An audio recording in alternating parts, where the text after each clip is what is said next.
बिस्मिल्लाहिर्रहमानिर्रहीम। अस्सलाम वालेकुम नाज़रीन, आईनी तरमीम के बाद अदालती निज़ाम में बड़ी तब्दीली कर दी गई। जस्टिस याहिया अफरीदी को सुप्रीम कोर्ट का नया चीफ जस्टिस तैनात कर दिया गया।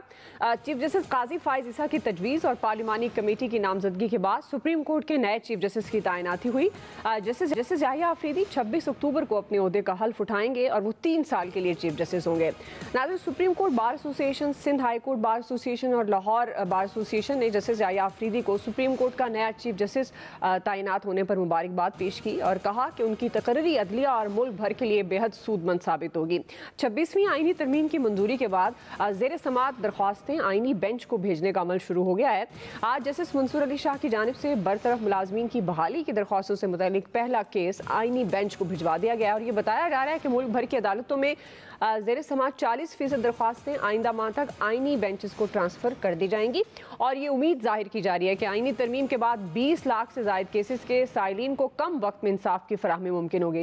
नाज़रीन, चीफ जस्टिस की तैनाती पर प्राइम मिनिस्टर के सियासी मुशीर राना सना ये कहते हैं कि PTI की हिमायत जस्टिस मंसूर अली शाह के लिए मुश्किलात का बायस बनी, जबकि PTI ने नए चीफ जस्टिस की तैनाती पर सड़कों पर आने का ऐलान कर दिया है और ये धमकी भी दी है कि हुकूमत का तख्ता उलटने तक ये एहतजाज किया जाएगा। इसी से आज का पहला बड़ा सवाल होगा। पैनल का तारुफ करवा दूं।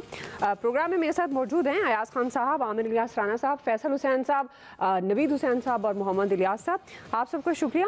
आमिर साहब, आपसे आगाज़ करी हूँ, चूँकि जब हम बात कर रहे थे कि क्या कौन हो सकते हैं नए चीफ जस्टिस, तो आपने इन्हीं चीफ जस्टिस साहब का नाम दिया था और अब आप, क्योंकि बहुत सारे सियासी तौर पर तो चैलेंजेस नज़र आ रहे हैं, जैसे कि अब पाकिस्तान तहरीक इंसाफ ने धमकी दे दी है, सड़कों पर आने का ऐलान कर दिया है, कल भी हमने इस पर बात की थी। आपके ख्याल में नए चीफ जस्टिस को मौजूदा सूरत हाल में किन चैलेंजेस का सामना करना पड़ सकता है? देखें, PTI की धमकी जो भी है, उनके नामजद सेक्रेटरी जनरल ने कहा है कि हमें बेवकूफ़ ना बनाएं, ये यूट्यूबर, और ये हमें ना बताएं सियासत क्या होनी है कि हम 1500 बंदे को डी चौक में ला के गिरफ्तार करा दें। हम बहुत बड़ी पार्टी हैं और हम अपनी मर्ज़ी से तय करेंगे। बहुत अच्छी बात है कि अगर सियासत प्रॉपरली खुद करना चाहती है PTI, ये यूट्यूबरों और सोशल मीडिया के इश्क से बाहर निकल के हकीकी मैदान में करे तो बहुत अच्छी बात है। याहिया अफरीदी साहब को कोई भी बंदा ये कैलकुलेट ना करे कि वो इसके जज हैं या उसके जज हैं। वो एक प्रॉपर जज हैं जिनको इंग्लिश जज कहा जाए, जैसे जस्टिस नासिरुल मुल्क थे। वो बोलते नहीं थे, फैसले बोलते थे। ये उन लोगों में से हैं और बिल्कुल नहीं घबराते कि कौन पॉपुलर है और कौन पॉपुलर नहीं है। आइन और कानून की नज़र में चलते हैं। मेरे ख्याल में आज वो सफ़े मातम तो है बहुत सारी अतराफ़ में जिनका ख्याल ये था कि जस्टिस मंसूर अली शाह फौरी तौर पे रिज़ाइन कर जाएंगे और हम कह रहे थे कि वो नहीं करेंगे। वो बहुत अच्छे जज हैं, बस वो 12 जुलाई के फ़ैसले में जब उनके जहन में आया, किसी ने डाल दिए बात कि हो काजी फायद ईसा को फिर एक्सटेंशन मिल जाएगी और वो ले जाएंगे 3 साल और मैं 3 साल के बाद बनूंगा, बस वहाँ से बिगड़ी बात। वरना ये बड़े ठीक ठाक बिल्कुल एक ही लॉ फर्म के, आपको मैंने कई दफ़ा इस प्रोग्राम में लोग अब बात कर रहे हैं, मैं बहुत स्टार्ट से, चूँकि मेरा मसला है कि मैं जजेस की अपॉइंटमेंट पे शुरू दिन से उनके तरीक़ाकार पे इख्तलाफ करता आ रहा हूँ और अखबार के ज़माने से करता आ रहा हूँ कि ये गलत भर्तियाँ होती हैं, चिट्टों पर भर्ती होती हैं। तो ये अतर मिनल्ला साहब जो 2 साल बाद रिटायर हो जाएंगे और चीफ जो मौजूदा हैं उनके पास तो मतलब इनके पास अभी 5 साल हैं लेकिन 3 साल रहेंगे, और काजी ये जो मंसूर अली शाह हैं ये फिर 31 दिन बचेंगे उनके पास जब ये रिटायर हो रहे होंगे याहिया अफरीदी, चाहे वो 31 दिन का उनको कोई चीफ जस्टिस उस वक्त बनाए या आगे पैनल होगा या क्या क्या आईनी तरामीम होंगी। लेकिन चैलेंज उसके लिए होता है बुनियादी तौर पे जो पार्टीबाजी पे यकीन करता हो। आज आपने देखा है सारी खबरें आई हैं, सारे जजेस ने उनको जाके चैम्बर में मुलाकात की, उनको मुबारकबाद दी। काजी फायद ईसा खुद गए इनके पास, मंसूर अली शाह के पास ये गए, ये कि लॉ फर्म के सारे लोग थे 3।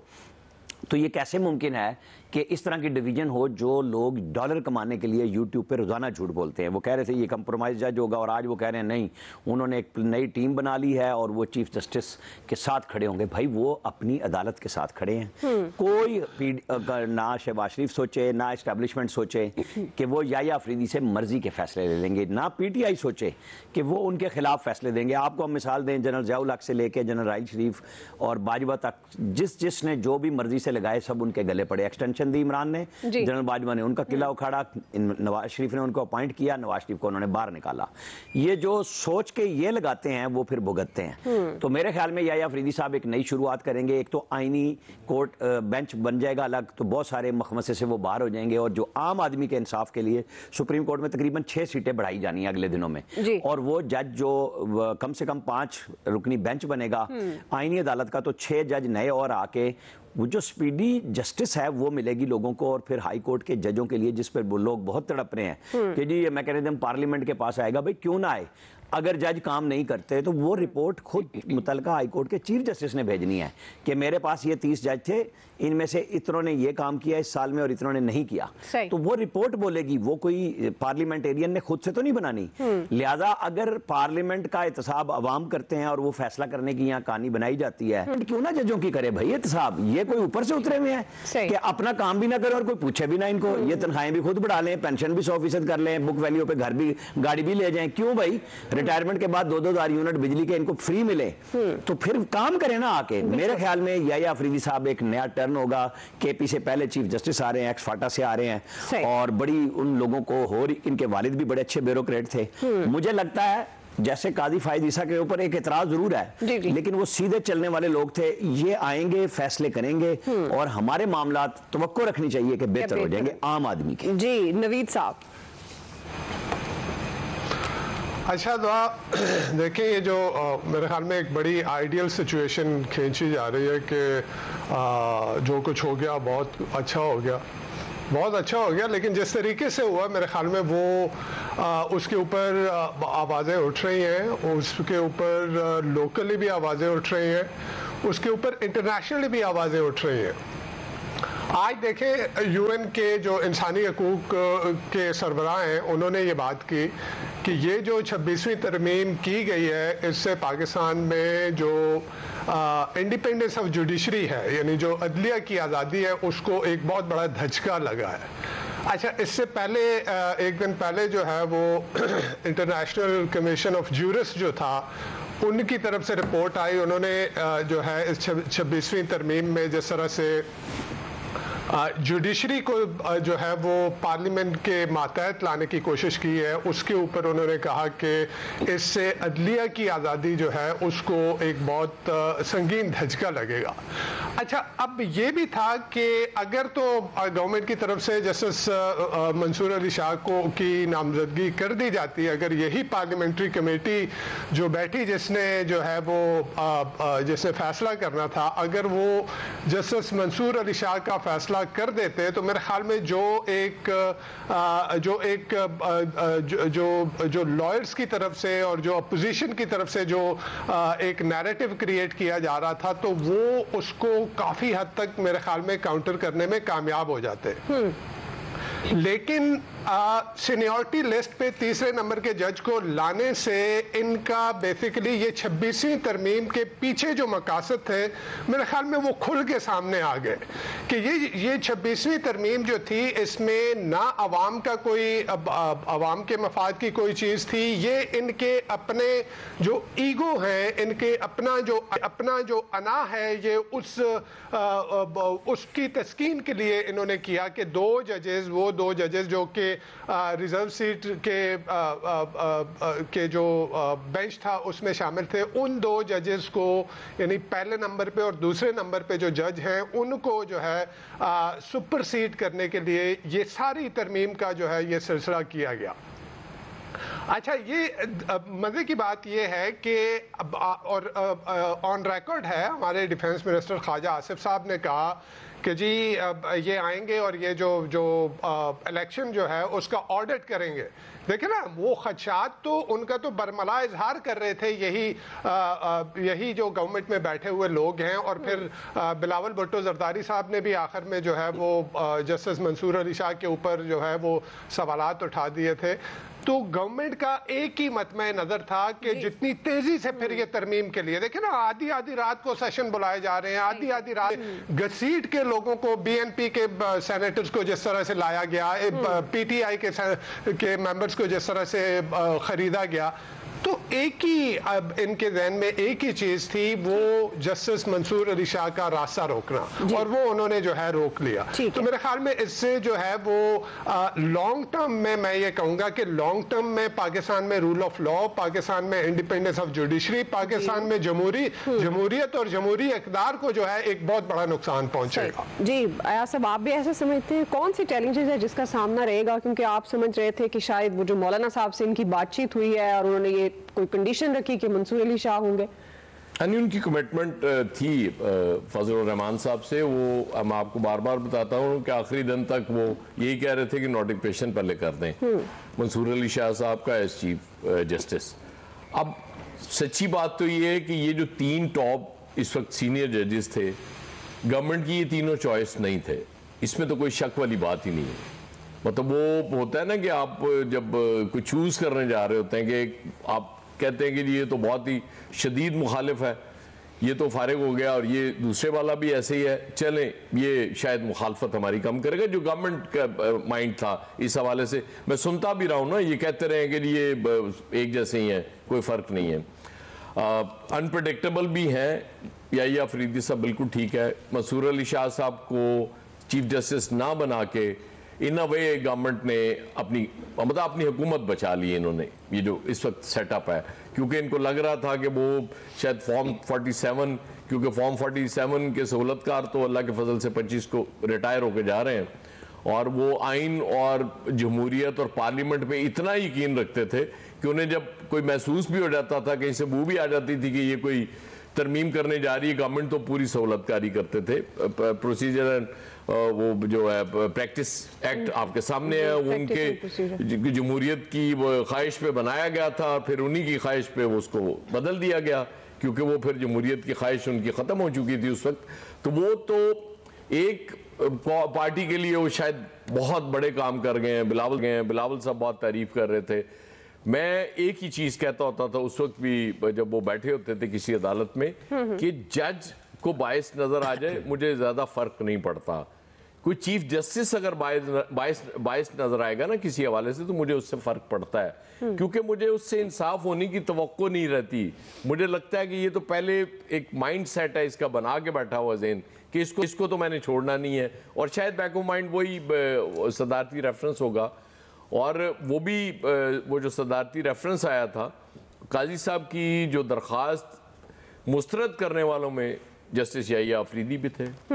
मतलब वो उस वक्त ये समझा जा सकता है कि वो चूंकि इस्टेब्लिशमेंट काजी साहब के खिलाफ थी, तो इसलिए शायद वो किसी के जहन में है कि जी कोई सॉफ्ट कॉर्नर होगा या अप्रोच हुए होंगे। लेकिन फिर मैं देखता हूँ कि एक फ़ैसला उन्होंने, वो जब उस बेंच में थे जनरल मुशर्रफ वाले में, तो उन्होंने उनके ID कार्ड्स वगैरह ब्लॉक करवा दिए थे। फिर जब PTI ने चढ़ाई की इस्लामाबाद पे, तो बाकी चारों जजों ने उसको बरी कर दिया था उसमें कि जी कोई इशू नहीं है।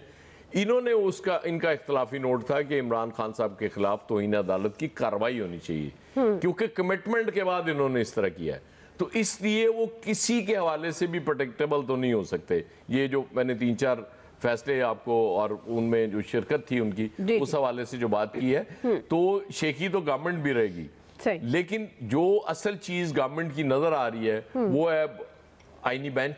ठीक, तो वो जो उनकी ख्वाहिश है वो वहां पूरी करने जा रही है गवर्नमेंट। तो अब बहरहाल ये डिवाइड हमें बहुत ज्यादा नजर आ रही थी जो सुप्रीम कोर्ट में, फौरी तौर पे तो मुझे कम होती नजर नहीं आ रही। लेकिन ये बड़ा अच्छा है कि वो आज मंसूर अली शाह साहब चूंकि सीनियर है, उनके चैम्बर में भी गए, बाकी लोगों ने आके उन्हें मुबारक दी, तो अच्छा है एक जज का उनका आगाज अच्छा हो जाना चाहिए। किसी को उस तरह से कोई वो इस्तीफा दे के भी चला जाता, रिटायरमेंट ले के भी चला जाता, तो वो बात ठीक ना होती। मेरे ख्याल में कि आगाज अच्छा है, अल्लाह ताला बेहतरी करे, और जाहिर है अल्टीमेटली तो यही है जो गोल और जो ख्वाहिश है और ये उम्मीद होती है कि सुप्रीम कोर्ट ऐसे फैसले करना शुरू हो जाए कि जिसपे हर बंदा कहे कि आमीन, ये बड़ा अच्छा फैसला। बड़ा अच्छा जी। फैसल साहब, में एक तकरीब में फैज़ अहमद साहब बैठे हुए थे, वहाँ पाकिस्तान के मुस्तकबिल पे गुफ्तगू हो रही थी। किसी ने कहा कि अनारकी फैलेगी, किसी ने कहा इंतशार फैलेगा, किसी ने कहा खून खराबा होगा, किसी ने इसी तरह की बातें की, मुल्क तकसीम हो जाएगा, फला डिम का। तो फैज़ अहमद फैज़ साहब ने बड़ा तारीखी जवाब दिया कि मुझे इससे भी ज़्यादा ख़राब सूरत नज़र आ रही है। उनसे पूछा भाई वो कैसे, उन्हें लगता है पाकिस्तान ऐसे ही चलेगा। तो ये जो सूरत हाल है इसमें ऐसे ही चलेगा, तो आप इसमें मज़ीद जो है ना ख़राबी, और ये जितनी ख़राबी है ना इसको आप समझें चीज़ें बेहतर हो जाएंगी। लेकिन अदलिया जो है ना, जो आमिर साहब बात कह रहे हैं ना, वो 100% दुरुस्त है। इस अदलिया का जो है ना वो एहतसाब होना चाहिए।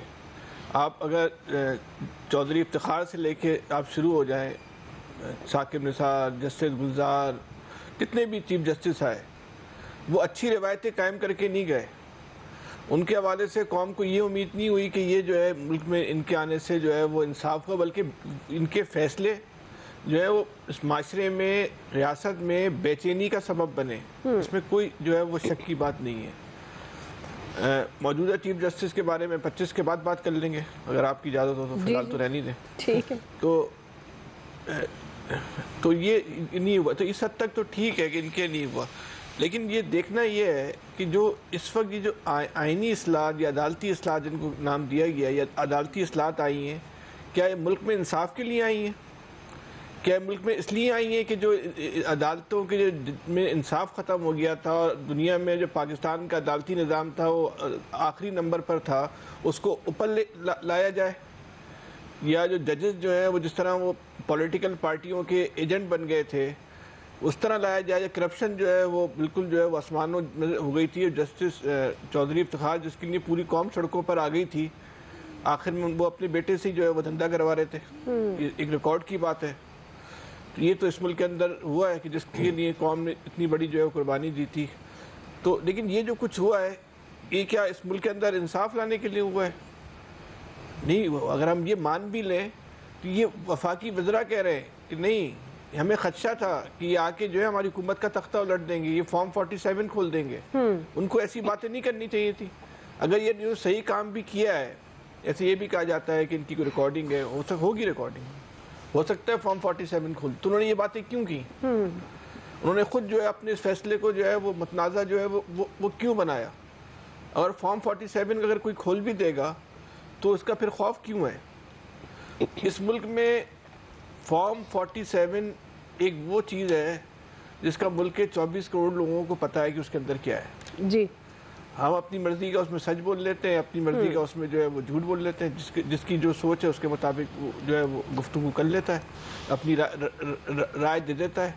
लेकिन इस हवाले से अगर अदलिया बात करे, उसको आप बोले भाई नहीं ये तो फिर आप किसी पार्टी सेटअप में चल रहे हैं, तो बस अदालतों को इसको कंट्रोल करना ना कहा जाए तो क्या कहा जाए? लेकिन नून लीग को ये दुआ करनी चाहिए और इस बात पे जो है बड़ी ज़्यादा ख्वाहिश भी करनी चाहिए कि ये नई अदालती इस्लाहत हैं या मुस्तकबिल में जो है वो इसके गले ही ना पड़ जाएं। कि हमारे मुल्क की जो है वो माजी की रवायतें जो यही रही हैं।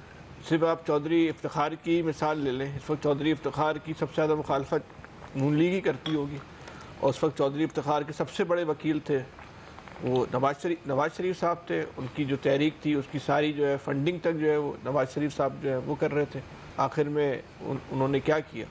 उसके बाद जिस तरह जजेस को आज़ादी मिली तो इंसाफ तो कौम को नहीं मिला, जज जो है वो आज़ाद हो गए, वकला जो है आज़ाद हो गए। जो जितनी बदमाशी उस वकला तहरीक के बाद वकीलों ने की है, क्या उससे पहले इनकी इतनी बदमाशी थी? सही। अभी ये सब कुछ हो रहा है तो ठीक है। अगर ये मुल्क में सब कुछ इंसाफ के लिए हो रहा होता तो नजर आता। अभी भी जो कहते हैं ना कि जजेस के फैसले बोलते हैं, आमिर साहब ने भी मिसाल दी, तो नए चीफ जस्टिस का जो है ना वो फैसला ही बोलेगा फॉर्म 47 का कि इस पे चुप रहना है या बोलना है। सही जी। इलियास साहब देखिए, गवर्नमेंट, मैं छोटी सी बात दुआ करना चाह रहा हूँ कि आज़ादी इजहार की जो बात हो रही है कि जी अदलिया की आज़ादी पे इंटरनेशनल कुव्वतें बोल रही हैं, तो अदलिया ने तो अपने पैर खुद कटवाए हैं। ये जो मादर पिदर आज़ाद फैसले हो रहे थे सियासी जमातों के साथ बैठ के, ये जो नहीं आपकी नहीं मैं बात कर रहा, मैं एक ओवरऑल बात कर रहा हूँ। मज़ाहिर नकवी साहब और एजाजुल हसन क्या गेम खेल रहे थे, जिनके ट्रकों पे सौदे हो रहे थे, जिनकी हर चीज़ सामने आ रही थी कि वो क्या कर रहे थे। यहाँ इतराज़ात उठ रहे थे कि हाई कोर्ट से केस जी सुप्रीम कोर्ट ले लेंगे, तो सुप्रीम कोर्ट खुद घुसी हुई थी, जज बशीर के पास एजाजुल हसन पहुंचे हुए थे कि फैसला इस तरह देना है, इस तरह नहीं देना। तो आप और हम और जो बात अयाज साहब कर रहे थे, गवर्नमेंट ने अगर इस तरह करना होता ना तो उनको कोई ये नहीं रोक रहा था कि 5 जज कर देते, पहले 5 सीनियर। मेरे साहब में एक बड़ा अच्छा फैसला हुआ कि उन्होंने चौथा और 5वां जज नहीं डाला, इसलिए कि जस्टिस याहिया अफरीदी इस पूरी लॉट में इस वक्त उनके ऊपर कोई इल्जाम नहीं है। बेहतर हो जाएगा, इस सेंस में सेंस प्रिवेल कर गई है। राना साहब वो चाहते 5 ही थे, लेकिन जाहिर है फिर इस तरह से मुतफ़िका नहीं हो सकती थी उनके लिए तरमीम। सही है, ठीक है इलियास साहब। लेकिन जी जो भी इसमें सिस्टम मुतफ़िका की जरूरत ही नहीं है, वो तो अक्सरियत से ही होती है। हो नहीं, फजलुर रहमान ने भी नहीं मानना था ना, फिर जाहिर है आप खरीदो फरोख्त और करनी पड़नी। अगला सौदा मखसूस नशिस्तें आ रही हैं ना, बस आपको पता लग जाएगा। चलिए इलियास साहब। उसके बाद जी इलियास साहब। नहीं, सौदा तो पूरा हो गया था, पहले से तय। कमाल नहीं किया। वो तो कह रहे हैं जैन कुरैशी वगैरह सब नहीं बैठे आ रही हुए हैं, आईनी तरमीम भी आ रही हैं भाई, मैं रोजाना आपको बता रहा हूँ आईनी तरमीम तो आ रही हैं और इंशाल्लाह। प्लानिंग हो रही है पूरी। चले थे। इलियास साहब को बहुत मौका बहुत बहुत अच्छी बात है, बहुत जबरदस्त। जाहिर है अब एक सिस्टम हो एक गया। तरफ अदलिया ने यकसुई से एक पार्टी की मोहब्बत में 2 साल से सब लोगों को लटकाया हुआ था, अब लटकेंगे। अब उम्मीद है यकसुई से दूसरी पार्टी की हिमायत में आएगी अदलिया। नहीं, मैं ये क्या उम्मीद लटकेंगे, करनी मैंने तो चाहिए। कह दिया है। जी अब बैलेंस हो सब कुछ। जी हाँ, बैलेंस उस तरफ हो जाएगा। इलियास साहब। गवर्नमेंट के एक आईनी तरमीम ये भी आनी चाहिए कि डायरेक्ट फॉर्म 47 का इशू हो, ये 45 खत्म ही किया जाए। चले इलियास साहब को मौका दे दें। पेंडुलम आ जाएगा, डायरेक्ट भी आ रहे हैं, इलियास साहब, डायरेक्ट में भी धूल इलियास नहीं साहब है। अपनी बारी खुद लेनी चाहिए आपको।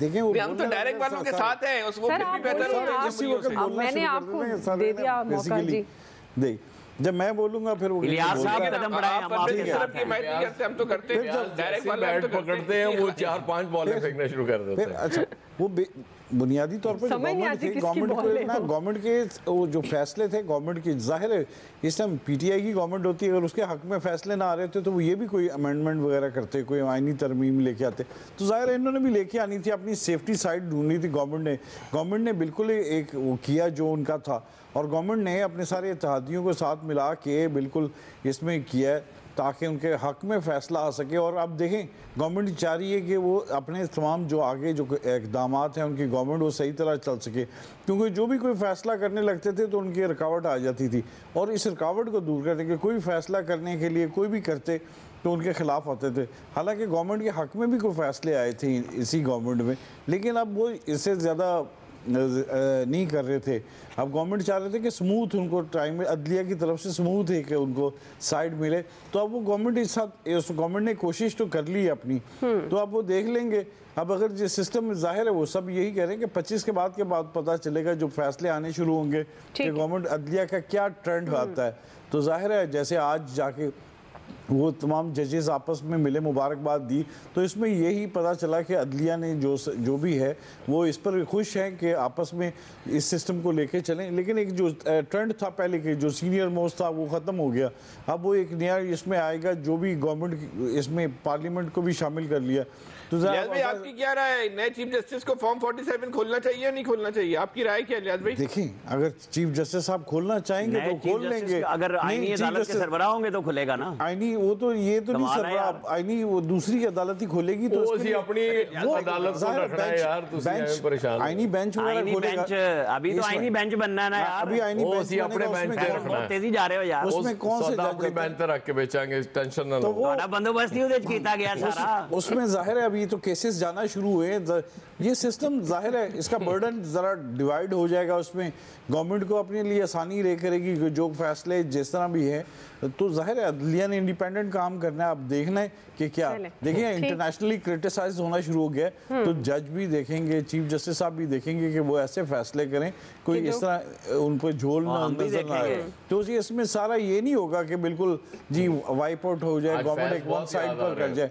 तो ये सिलसिला है जो इसको देखना चाहिए कि ये एक कहा जा रहा था कि आईनी बहरान पैदा हो जाएगा, तो आईनी बहरान पैदा होता नहीं नजर आ रहा। अब सिस्टम चलते हुए देखे जा रहा है कि आगे जाके कुछ आगे जो भी होता है इसमें कि बड़े लोग याद आ रहे हैं आज सबको। डोनट सस्ते हो रहे हैं कि नहीं? डोनट सस्ते हो रहे हैं 25 के बाद सस्ते नहीं हो जाएंगे? सही है सर।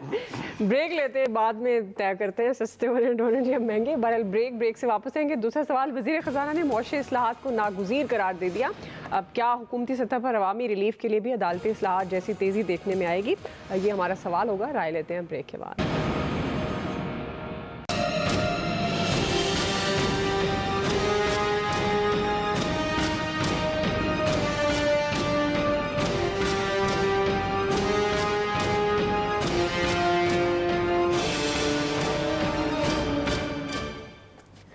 नाज़रीन, हुकूमत ने अदालती इस्लाहात से मुतल्लिक एक बड़ी कामयाबी हासिल कर ली, मगर मुआशी इस्लाहात का एक बड़ा चैलेंज दरपेश है। वफाकी वज़ीर ख़जाना मोहम्मद औरंगज़ेब इस वक्त अमेरिका में मौजूद हैं। वाशिंगटन में IMF और वर्ल्ड बैंक के सालाना इजलासों में शिरकत कर रहे हैं और अहम मुलाकातों में बिजी हैं।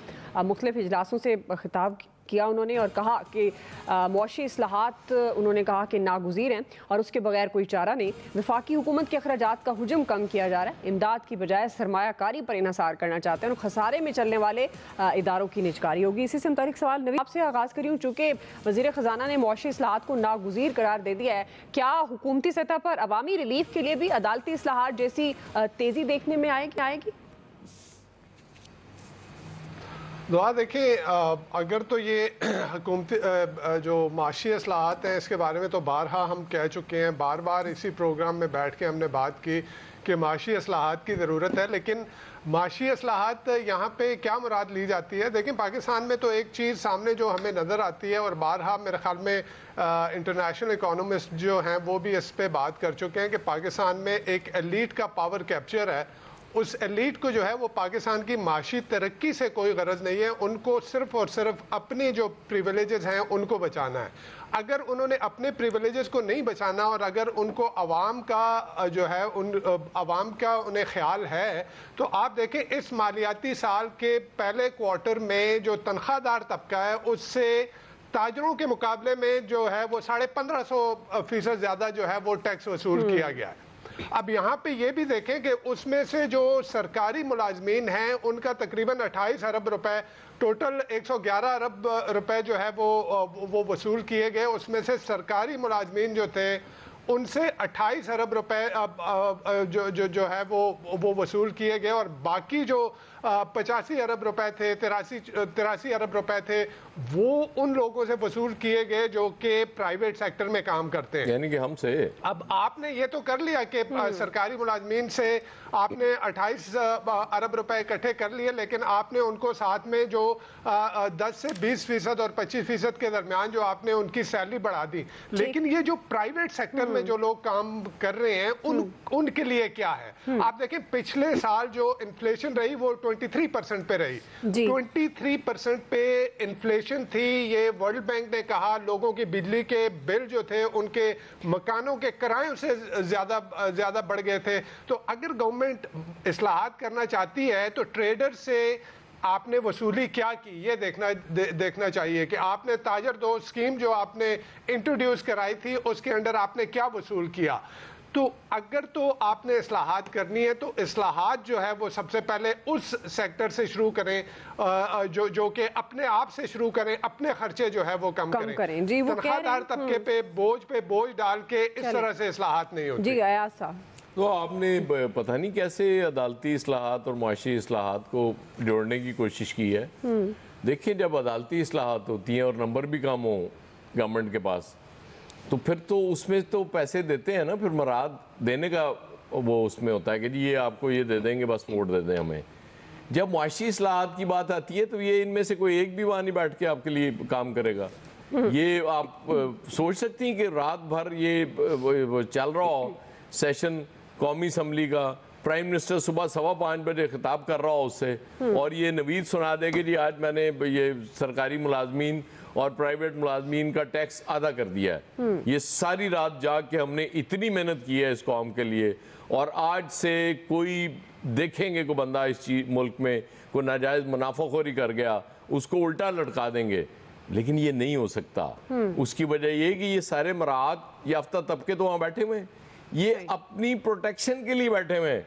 इनको जब नजर आता है कि हो ये तो वो फॉर्म 47 खुल जाना है, वो चीफ इलेक्शन कमिश्नर हमारा, उस बेचारे ने इतनी मेहनत की, हमारे और लोगों ने इतनी मेहनत की फॉर्म 47 तैयार करने में और हमें हुकूमत दिलवाने में, तो ये तो सारा गड़बड़ हो जाएगा। इसलिए फिर कौम का दर्द जागता है और ये कहते हैं कि जी फिर वो आपको मिसाक जमहूरियत का नाम भी सुनने को मिलता है। लेकिन एक बात याद रखें बिलावल भुट्टो जरदारी साहब, वो जो इन्होंने एक वर्ड यूज किया था ब्रूट फोर्स, वो हम टांगे तोड़ देंगे वाली उस स्टेटमेंट से जुल्फकार अली भुट्टो साहब आज तक जान नहीं छुड़ा सके। ये भी आपका पीछा करे। जी आमिर साहब। भाई जब हुकूमत कहे ना कि हम माशी इस्लाहत कर रहे हैं तो हम अपनी जेबों की तरफ देखते हैं कि आई कुछ नहीं और क्या लेना है और फिर ले लेते हैं वो। ये तो ढोंग होता है वो, मतलब माशी इस्लाहत का मतलब है कि तैयार हो जाएं कि हमें और खर्चे चाहिए अपने लिए। सिंपल सी बात है। ये जब तक मरात याफ्ता तबके को गिराएंगे नहीं, उनकी सहूलतें वापस नहीं लेंगे, और वो तब होता है जैसे हम कहते हैं ना IPPs में कि कम से कम गवर्नमेंट ने बेशक कर्जे लेके बनाए हैं लेकिन जो प्रॉफिट्स है वो तो वापस कर देना लोगों को, आप प्रॉफिट ना लें। इसी तरह जो मरात आपने दी हुई हैं सब लोगों को, उसमें पार्लियामेंटेरियन है, उसमें जज हैं, उसमें जर्नैल हैं, जो मरात हैं, तनख्वाह की बात नहीं कर रहा, वो दें आप। जो एक्स्ट्रा एक्टिविटीज़ के लिए पैसे दे रहे हैं, बिजली के बिल दे रहे हैं, PM ऑफिस, प्रेसिडेंट ऑफिस, क्यों भाई? ये आप पहले मरहले पे वापस करें। सिर्फ हमें कैबिनेट के वजीरों की तनख्वाहों का ना बताएं कि वो तनख्वाहें नहीं ले रहे। ये सारे जेस्चर हैं कि आप क्या क्या चीज़ें वापस ले रहे हैं, फिर लोग आपके साथ चलेंगे। ये जो कोई भी सियासी जमात हुकूमत में और कोई मुखालफत में हो तो ताजरों की तरफ जब बढ़ते हैं तो अपोजिशन उनके साथ मिल जाती है। ताजरों का तो दाव लगा हुआ है भाई, यही तो वो टैक्स नहीं पे करते। सबसे ज़्यादा हमारा प्रॉफिट टेकर जो है वो परचून फरोश है। मतलब ये बड़े प्रॉफिट जो हैं वो 2-3% पे कंपनियां कर रही होती हैं, इनको 25-30% मिल रहा होता है और यही टैक्स नहीं देते। और सबसे बड़ा ईंधन यही फराहम करते हैं किसी भी तहरीक पे। तो इशू यही है कि अगर माशी इस्लाहत करनी है तो उन सब से लें जिनको मराद दी हुई। सही है जी। क्विकली ब्रेक, वापस आएंगे यही सवाल फैसल साहब, इलियास साहब से उनका पॉइंट ऑफ व्यू लेंगे ब्रेक के बाद। जी वेलकम बैक नाज़रीन। फैसल साहब, आपको लगता है मौशी इस्लाहत कह रहे हैं वज़ीर ख़जाना, तो कब होंगी? क्या अदालती इस्लाहत जैसी तेज़ी दिखाई देगी? देखिए, ये जो इस्लाहत है ना, अगर इसको हम पॉलिटिकल साइंस की तारीख में, पॉलिटिकल साइंस में या हिस्ट्री की तारीख में देखें, हिस्ट्री में देखें, ये बहुत बड़ा लफ्ज़ है। हमने इस लफ्ज़ को पाकिस्तान में मजाक बना लिया। इस्लाहत रिफॉर्मर लेके आते हैं। दुनिया में कितने इस वक्त रिफॉर्मर आए, या हर आदमी गहरा गहरा उठता बोलता है मैं इस्लाहत लेके आऊँगा। बट में पता है इस्लाहत कहते किसे हैं? इस्लाहत लेके आऊँगा, मजाक बना के रखा हुआ इस्लाहत लेके आऊँगा। भाई इस मुल्क को अगर इस्लाहत की ज़रूरत है तो सियासी इस्लाहत की ज़रूरत है। अब ये कह रहे हैं माशी इस्लाहत, और माशी इस्लाहत भाई ये सियासी इस्लाहत का एक सब्जेक्ट है। डायरेक्ट आप माशी इस्लाहत ले आएंगे, आपका सियासी निज़ाम बोसीदा हो चुका है, उसमें आप कैसे जो है वो माशी इस्लाहत ले आएंगे या अदालती इस्लाहत ले आएंगे? भाई इस मुल्क को इस्लाहत की ज़रूरत है, पहली बात तो ये। लेकिन इसको इस मुल्क में अगर सियासी इस्लाहत आएंगी, वो दुरुस्त होंगी, तो फिर ये सब सानवी मामलात हैं। हम इस्लाहत उस वक्त लेके आएंगे जब हमारे पास कोई रिफॉर्मर होगा, कोई इस्लाहत लाने वाला होगा। इस वक्त इस मुल्क में इस पाए का कोई लीडर है जिसको हम रिफॉर्मर कह सकें, जो इस्लाहत ला सके? इस मुल्क में ऐसा कोई एक लीडर का नाम बता दें जिसने इस मुल्क में तब्दीली के लिए कोई निज़ाम दिया हो, कोई रिफॉर्म दी हो, कोई एक लीडर का नाम बता दें आप। बस उठते हैं, बस इस्लाहत लेके आएंगे, मजाक बना के रखते हैं। अब यही होता है, 40-50 साल से यही सुनते आ रहे हैं, इस्लाहत इस्लाहत, मजाक बना के रखा। लेकिन इस्लाहत जो IMF की जानब से इनको वक्तन इनको देनी पड़ेगी। हर समाई में इनका जब जायज़ा मिशन आया करेगा, इनको दिया जाएगा कि टारगेट कि आपने अपने जो टारगेट हैं रेवेन्यू के वो अचीव करने। तो जाहिर है जो इन्होंने कहा है कि जो बेचना है, इन्होंने जो अदारे हैं, जो गवर्नमेंट के अदारे हैं जो नुकसान में जा रहे हैं बेचना, तो उसमें निजकारी पे लगाए हुए हैं पहले ही। तो लेकिन इनको उस तरह डिमांड नहीं मिल रही क्योंकि ज़ाहिर है खसारे में जा रहे हैं, तो उन्हें पौने जैसे पहले बेचे थे अब फिर बेचेंगे। तो इसको ये मुस्तकिल हल तलाश करें कि मुल्क में इंडस्ट्री लगाएं, मुल्क में खुद रेवेन्यू में जो टैक्स नेट में नहीं है उनको लोगों को टैक्स नेट में लेके आएँ, ताकि वो जो लोग टैक्स नेट में आएंगे तो टैक्स का रेवेन्यू का बेस जब ब्रॉड होगा तो जो पहले लोग टैक्स दे रहे हैं उनको रिलीफ दिया जाएगा। यहाँ ये हमेशा यही कहते हैं कि इस्लाहात वगैरह लेके आते हैं, फिर उन्हीं को जो लोग टैक्स पहले दे रहे हैं उन्हीं को मजीद फंसा लिया जाता है। आप देखें इनके पास सारा सिस्टम वगैरह है, लेकिन लीकेज इतनी है कि टैक्स की कि वो रुकती नहीं है, और इन सबको पता है कि किस तरह खत्म हो गया। इलियास साहब, आप सबका शुक्रिया। आज के एक्सपर्ट से इतना ही, ख्याल रखिए। अल्लाह हाफ़िज़।